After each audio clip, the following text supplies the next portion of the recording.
I'd like to really welcome you all to the PLA.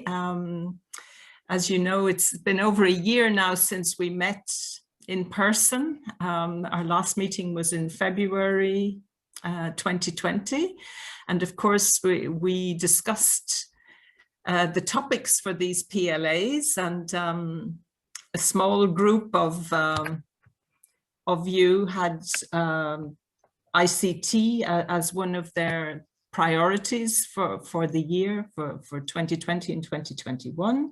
That was Belgium, Francophone, Cyprus, Germany, France, Montenegro, and the Netherlands.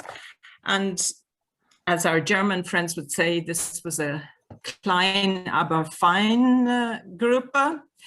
But of course, in the meantime, this subject has become a key issue for all of us.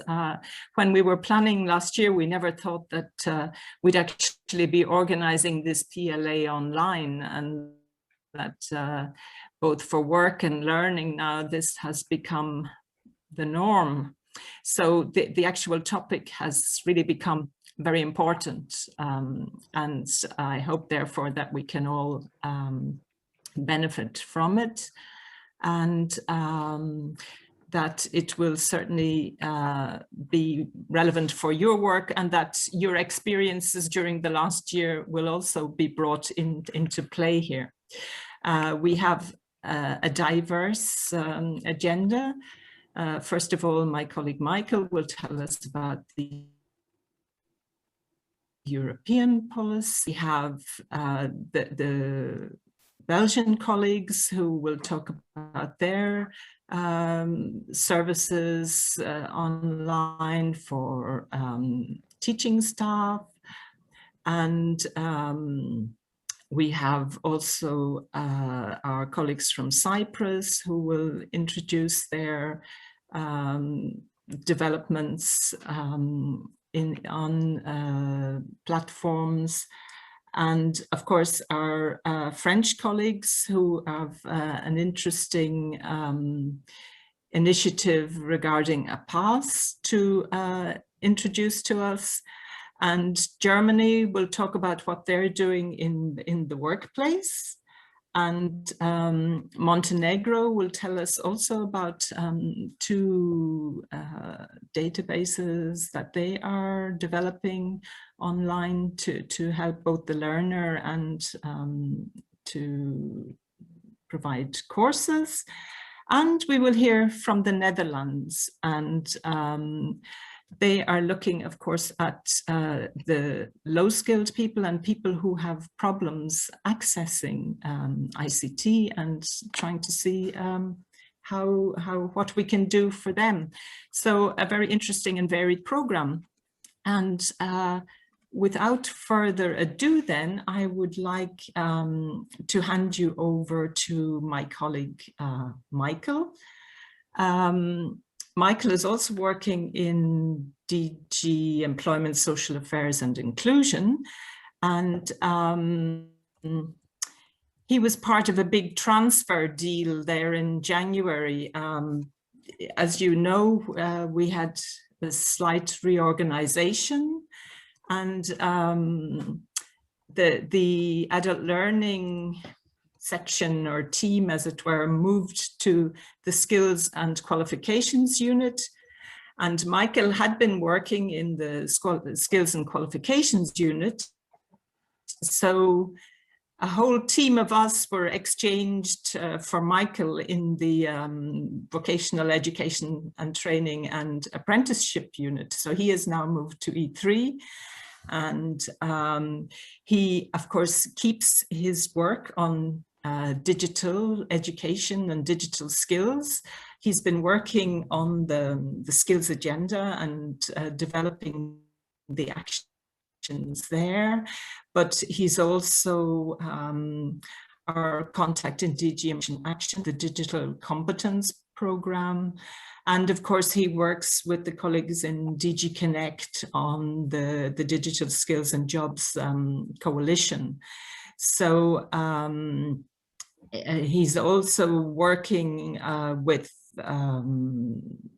in particular with CEDEFOP, but also with colleagues at the Commission on skills intelligence.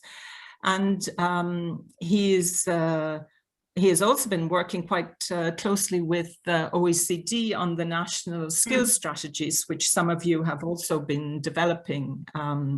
So he's no stranger to our area of work. And Michael, we're really pleased that you could take the time this morning to give us a sort of overview of all the different areas where digital is important in education and training in the EU policies at the moment. Thanks a lot.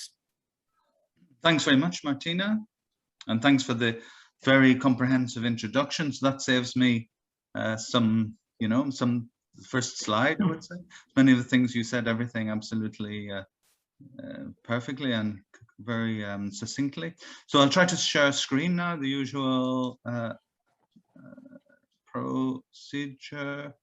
As I said, I don't have so much to say about in terms of introducing myself, but indeed as Martina said, I have moved to the Vet and Apprenticeships unit.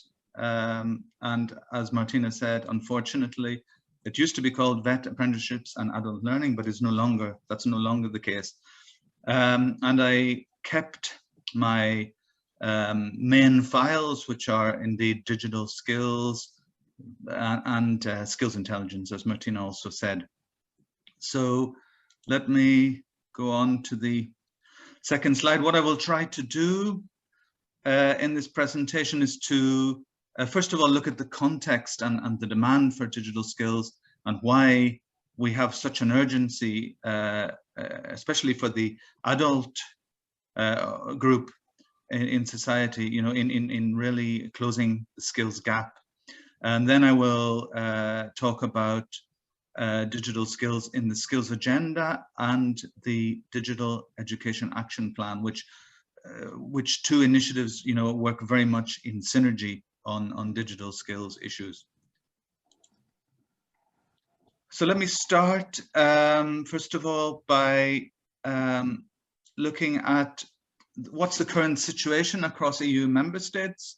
This is a comparative chart comparing the situation across member states. It's compares 2015 and 2019. And as you see on the left of the chart, the situation has improved, but very modestly over that period. In EU 27, in 2019, we still have 56% of the EU adult population with basic skills, which is a very modest increase since 2015. And this means that 44% of the EU 27 population, adult population between 16 and 74 they lack the basic skills. So this is quite a dramatic situation given the importance of digital skills. And 15% of the adult population had no digital skills at all. So don't use internet, or at least hadn't for the 3 months prior to the survey on which this data is based. So as I said, most countries have experienced a modest increase in this period, but some more than others. Actually, Greece and Ireland have done quite well in terms of progress in this 2015-2019 period. So you see from this chart that the top performers are Netherlands and Finland in terms of adults having basic digital skills, and the two bottom at the other end, at the right-hand side of the chart, are Romania and Bulgaria. I will just to finish off on a positive note with this slide. If I look at the 2020 figures, there's a further slight increase. So 58%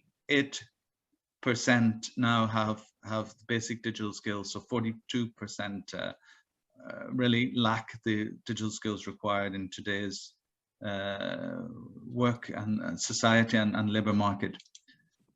So why do we need to be very ambitious on digital upskilling? Well, as you probably know, more than 90% of jobs require some level of digital skills in today's labor market.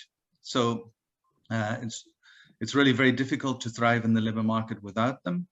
But also participation in society, participation in life skills, from health to communication to even doing your banking, require digital skills more and more.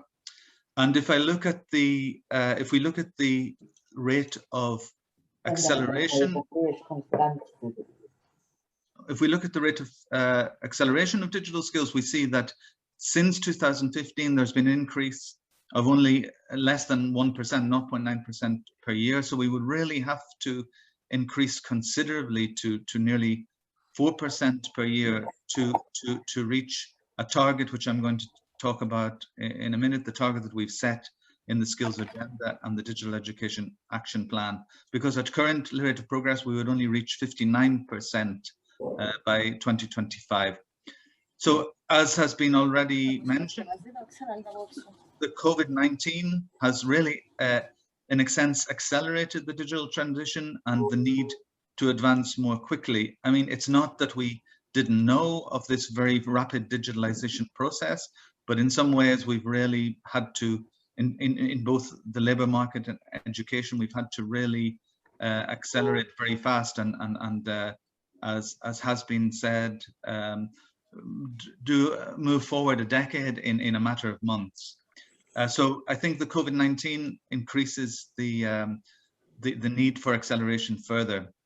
And maybe it's also true that some countries have improved, as I said. If you look at Greece and Ireland, Greece, for instance, has increased from 44% of the adult population with basic skills to 51% in the period that I was talking about earlier.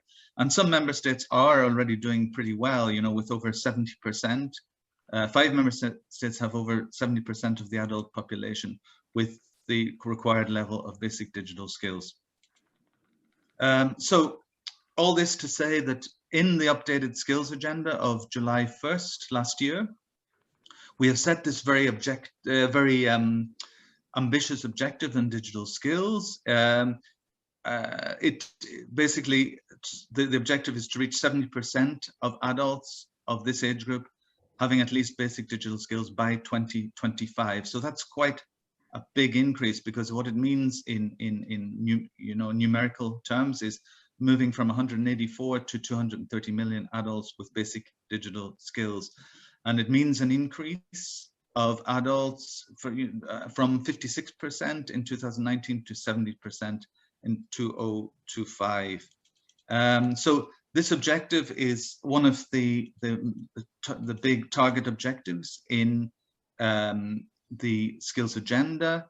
And you probably know the others are about adult participation in training. It also is mentioned specifically in the DEAP, so in the Digital Education Action Plan. So we are working very much in tandem with our colleagues in DG EAC on this. This progress on this target will be monitored regularly by the EU and at national level and in the semester process. So moving on to digital skills in the skills agenda. I mean, digital skills, like in the updated skills agenda, like the previous one, digital skills is at the center of many of the actions in the skills agenda, like Pact for Skills and the blueprint for sectoral skills cooperation, and in the VET recommendation. But we have this action 6 in the skills agenda that is particularly focusing on supporting skills for this twin transition, so for the digital and green transition. And first of all, what I would say is we've already contributed significantly to updating the Digital Education Action Plan, which is a plan which has 2 main priorities: to develop a high-performing digital education ecosystem and to enhancing digital competences for the digital transformation. Relative to the previous Digital Education Action Plan, I would say that there has been an opening to go beyond formal education and address more lifelong learning than in the previous program. So it's much more concerned with general digital competences for the transformation. So these are some of the actions that we have in the skills agenda on digital skills, and I will mention them and talk about them in more detail in the following slides, and also talk about focusing on some of the digital education action plan actions on digital skills. Maybe just to say also, in terms of funding, we have an unprecedented level of funding available in the forthcoming programming period for skills and for digital skills. So we have, of course, the ESF Plus with more than 75 billion, not all on skills, of course, but very much digital skills and digital skills are being highlighted as a priority.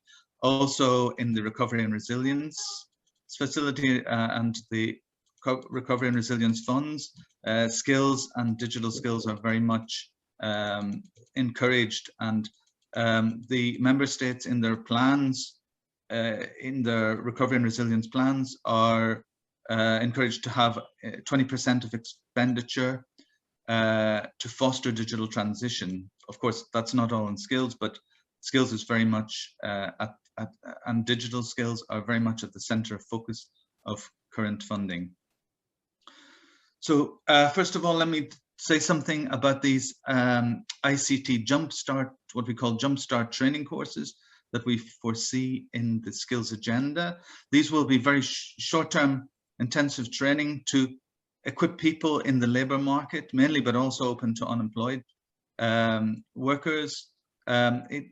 Basically, the idea is to equip them with the above basic digital skills, also focusing on the need for gender balanced participation in the courses. So we have a situation now where people in an employment situation, they have the basic skills they need. They have also the basic digital skills, but what's happening is the level of digital skills required for it be in personnel work, in production, whatever part of an organization people are in, they're finding that their digital skills requirements are moving up. They require more digital skills.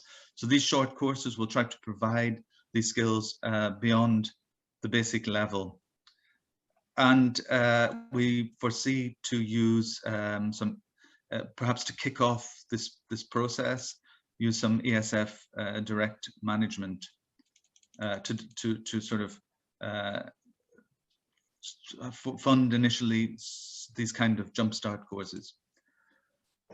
I'm moving now into some of the work more under the responsibility of my colleagues in Connect. As Martina mentioned, we're working a lot on digital skills with Connect F4, which is actually another digital skills unit.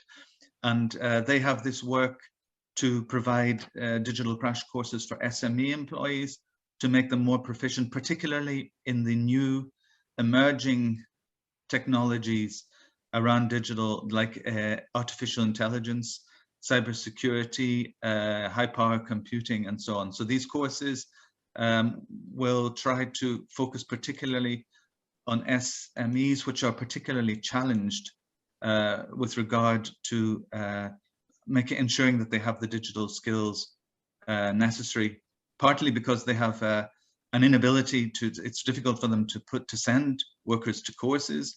They don't have training resources, and it's also difficult for SMEs to attract experts because they're competing with very large digital companies and players. And also SMEs tend to have a fear of losing workers if they provide high-level training for them. So these are the digital courses for SMEs. I must say there has been this action has been a little bit affected by COVID, and indeed our colleagues in Connect are working to put this action online, which was not the original intention. Maybe just say a word about advanced digital skills. Basically, as this Digital Europe program action tries to aim at providing people with the new emerging advanced technologies like artificial intelligence, high-powered computing, and so on. So this action, this program, also carried out by our colleagues in DG Connect, will try to provide, first of all, master's programs in cutting-edge digital technologies like AI, cyber, etc., and high-power computing. But also they will seek to place people in companies or research centers where advanced digital technologies are developed or used. So to give them the experience hands-on in these advanced technologies. So let me move on now to the actions in the DEAP, in the Digital Education Action Plan that we are actually in charge of, that are concerned the digital competence framework. First of all, I'm going to maybe introduce, maybe some of you already are aware of the digital competence framework, but I'm going to spend a bit of time on the digital competence framework because I think it has great potential for adult learning. I see already that there are many excellent projects around Europe. I'll mention a few of them later that you know, support adult learning. So what a competence framework is, basically basically tries to provide a shared understanding of what we mean by digital competences and how to assess them. Actually, you know, it isn't so self-evident.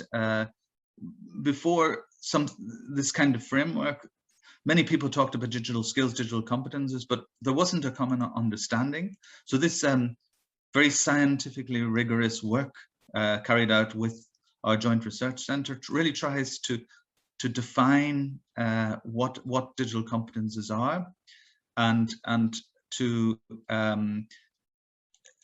try to pin them down and define them in a detailed way. So these competence frameworks have had a very high take-up rate, and it's really impressive how many regions and member states in Europe have taken up the digital competence framework for self-assessment or for development of strategic policies for digitalization of the population. In Italy, Malta, Poland, some Spanish regions have been very active on this. It also, as I said, can be used very much for assessment of digital skills. So these figures on the slide are actually an underestimate of how many, how many regions and countries are really working with the digital competence framework. And I would say also it's spreading, it's being used outside the EU as well. UNESCO has taken it up and using it in the southern and eastern neighborhood countries. And I was at a conference not so long ago where people from Maghreb countries were talking about how they plan to use this competence framework in curricula, and particularly in TVET. So maybe going into a little bit more detail on on the digital competence framework areas. As you see, you have the sort of just around the internal pentagon there, you have the 5 areas, which are problem solving, information and data literacy, communication, and digital content creation. And there you have 21 competences defined around those. On the next slide, I'll go into a little bit more detail on the kind of things we're talking about. In information and data literacy, we're talking about browsing, searching, filtering data, evaluating it. This is becoming extremely important in our sort of fake news world. We need to give a lot of attention to information and data literacy, media literacy. And so then we have, as you see, for example, in safety, also becoming increasingly important, cybersecurity, also at the level of the individual, how to protect your device, protect your identity, your virtual identity, and so on. Digital content creation, which people typically think of, is only one area in the competence framework. The way these competences are described, you see that they are, in a sense, technology neutral. They're deliberately couched and described in a way that is neutral of technology and that is not going to sort of go out of date too fast, that is going to remain relevant. So I'll mention the latest version 2.1 of the Digital Competence Framework, which also, as well as the 21 competences, builds on and defines actual proficiency levels for each competence. So you have 8 proficiency levels for each competence in this more advanced version of the Digital Competence Framework. And these proficiency levels are defined to show progression according to the increased complexity of tasks that individuals can do, the autonomy of the learner in doing the things, and what we call cognitive load. So it's actually very detailed, because if you think of 21 competences and 8 proficiency levels for each, it's a very comprehensive approach. So maybe just quickly, I will talk about the structure, because the structure of the DigComp, because it's important to explaining the actions that I'm going to talk about in the next slides. So we have, first of all, the areas, identified the 5 areas that I described, titles and descriptors, which, as I say, are tend to be, they are technology neutral. We have the levels of proficiency that I've just described in DigComp 2.1. And then we have dimension 4, which is the examples of the knowledge and skills and attitudes that are relevant to each competence, and then examples of use. So maybe just this slide gives you a very quick, slightly animated presentation of the development of DigComp from DigComp 2.0 in 2016 to then a couple of years later, the 2.1. And now I'm going to talk a bit more about it. We are updating DigComp between now and the end of 2021 to take account of new examples of knowledge and emerging requirements due to emerging technologies like AI and so on that I've talked about before. So these new technologies require, we are all being surrounded by AI, by huge amounts of information, by robotics, VR, and these kind of things. And of course, absolutely ever-present social media. So the idea is to update the competence framework to give people the competences they need to be able to interact and work in a world where this has become reality. It's not a total structuring of the DigComp. What it does is it focuses on dimension 4, which I just described. The idea is to get new examples of knowledge, skills, and attitudes that citizens would require to be able to be aware of AI and how it's all around you, and to be aware of the dangers of fake news, and to be aware of these things. It's not really about teaching citizens to be able to do AI, make AI applications or anything like that. It's more a level of competence required to be able to live and to interact with these technologies. So a big part, of course, is misinformation and disinformation, which is increasingly, as we see, having tremendous impact also in political terms in the United States, but also in Europe. So that update is the first of the actions that I wanted to talk about in the Digital Education Action Plan built on DigComp. But I will also talk now about the Digital Skills Certificate, which we are now working on. The idea is to have this certificate. It may not be actually a certificate, maybe more a kind of certification system at European level that is recognized and accepted by governments, employers, and other stakeholders. So it would allow Europeans to better show their level of digital skills. And it builds very much on DigComp framework. The idea is that this certification would be issued by recognized bodies, governments, vet schools, adult learning players, colleges, industry, following a guideline, given guidelines. We have no blueprint at this stage. We are really entering a stakeholder consultation, which is very open, but you know, a model could be that an independent third-party quality control organization provides a seal to the certification provided by players across the board. Very importantly, this is not to replace existing digital skills training and certification schemes, many of which we have many excellent examples across Europe. For example, PICS in France, schemes by private players, Microsoft, Cisco, and so on. The idea is that they would see value in having the European seal on their certification schemes. So this whole thing would only work if there is agreement between all the stakeholders that there is demand and there is value to this whole European certification system. So we are sort of leading the process, working with the JRC. We are working on a feasibility study with the JRC that will be carried out to look at the gaps and demand for this kind of certification. We want to really consult all stakeholders in this process and really look to see if there is really an added value and real demand for such a scheme.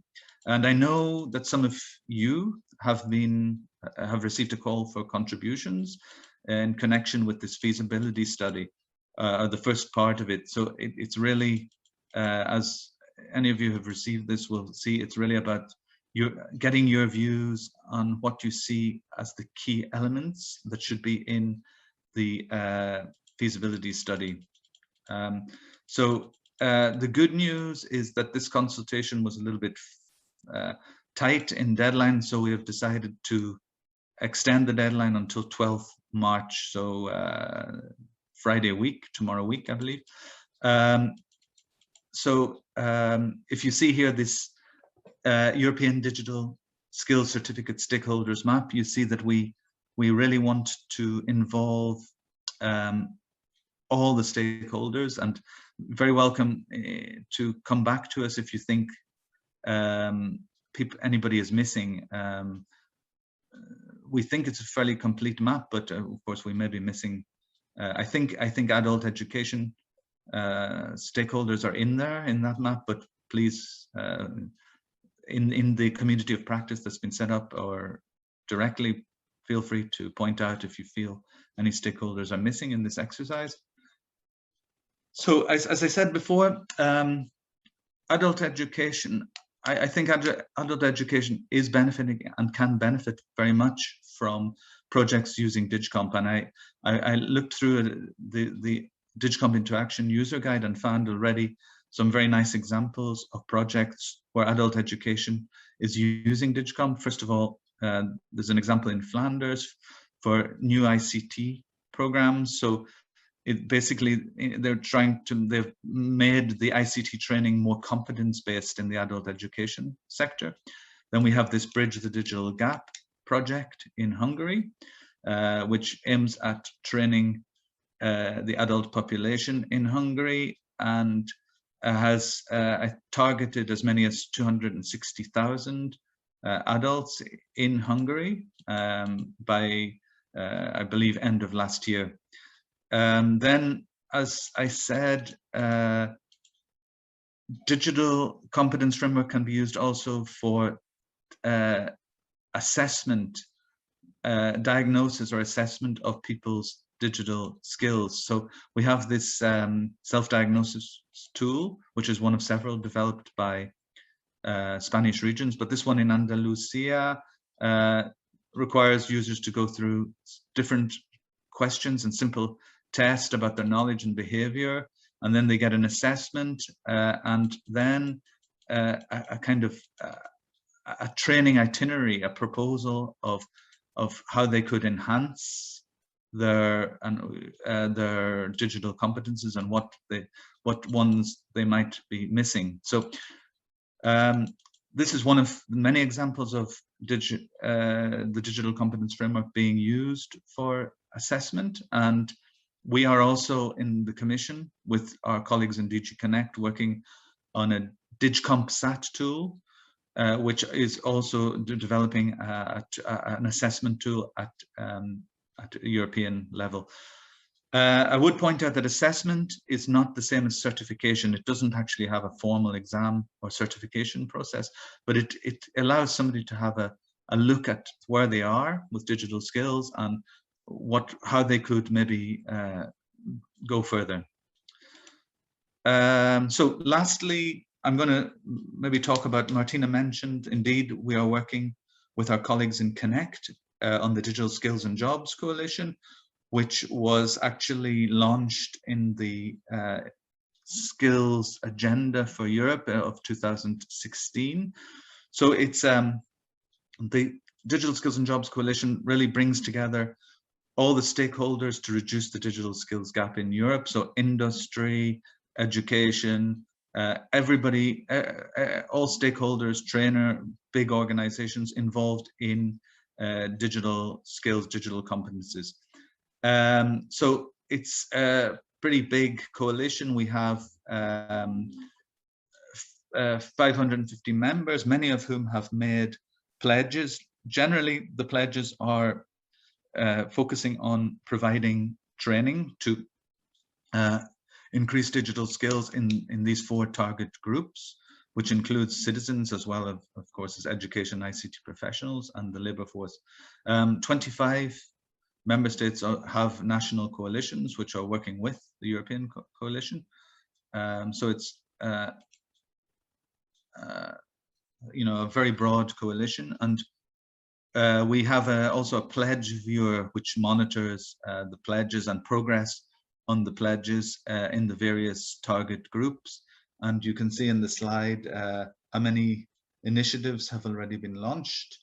And I would maybe, as a last point, mention that linked to this, the Commission is launching a Digital Skills and Jobs platform, which aims to bring all kinds of digital information and resources, particularly training, information and training and access to training, together in one place, because we've seen that there's huge amount of digital training activity in Europe, but it's somewhat fragmented. And to counter this, we want to bring all these things together in one platform.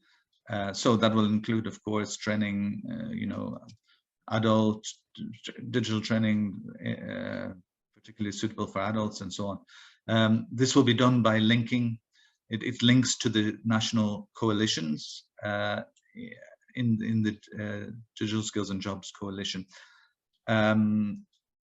Okay, so it will be, yes, one final thing, it will be launched in mid-April. I'm informed by my colleagues in Connect. So thank you very much for your attention, and very happy to take any questions. I hope I haven't overspent my time. Thank you. Thank you very much, Michael.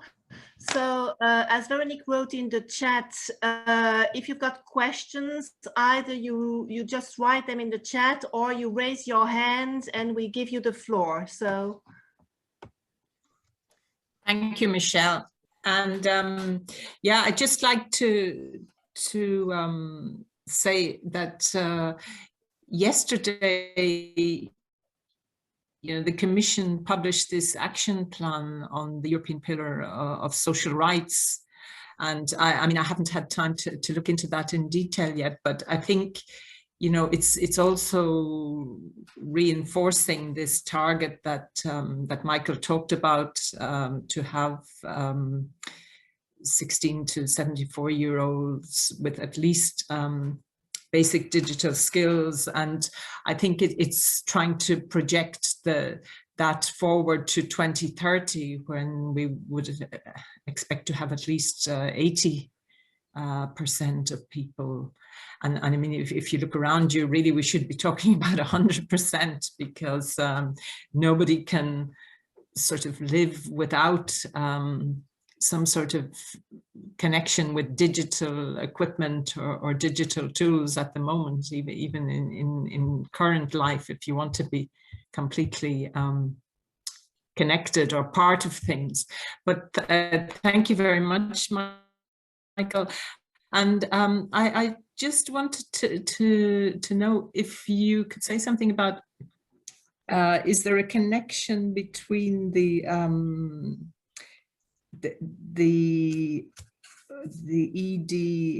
EDSC, the competence certificate, and Europass? You know, would that be sort of a new, if it's accepted and if the public consultation is favorable to that, would that be something that we could expect to see added to Europass in the future? Yes, I think so. I mean, I think, you know, we really want interoperability between all these, between Europass certification, also between digital credentials, which will become something available in Europass.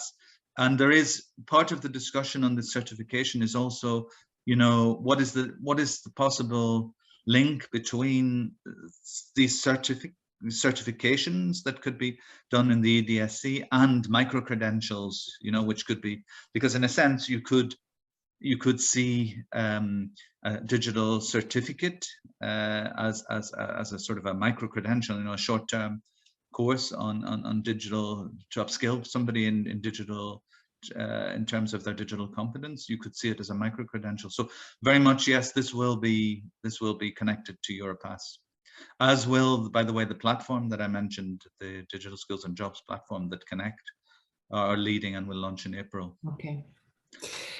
Because you talked about a lot of programs that DG Connect seem to be offering, but I have always understood that DG Connect doesn't have a sort of financial program. So are those things going to be financed from Erasmus Plus or from ESF, or is there a specific budget for that? Well, DG Connect, indeed, as you say, you know, in a lot of their work, they don't have specific budgets. If you look at the coalition, you're relying on the pledges by private organizations or big players in digital skilling, digital training. So they do have a budget for the advanced, you know, when you look at the digital education program that was one of the actions is on there, they do have a specific budget for these advanced digital skills and increasing capacity generally, not just skills, but increasing European capacity in high-powered computing and so on.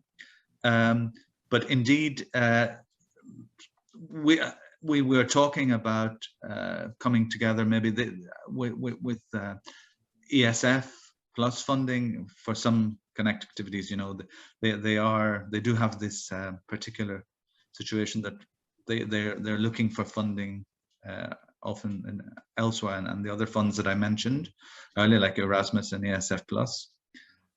So yes, it's a point. It's an important point that you make.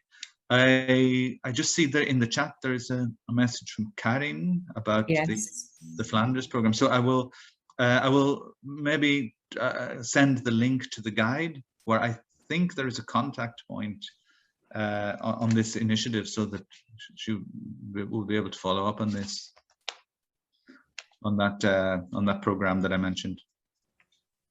Yeah, that would be useful. I'm sure the guide would be of interest to a lot of people as well, because as you say, there are probably some more interesting examples. Absolutely. cited.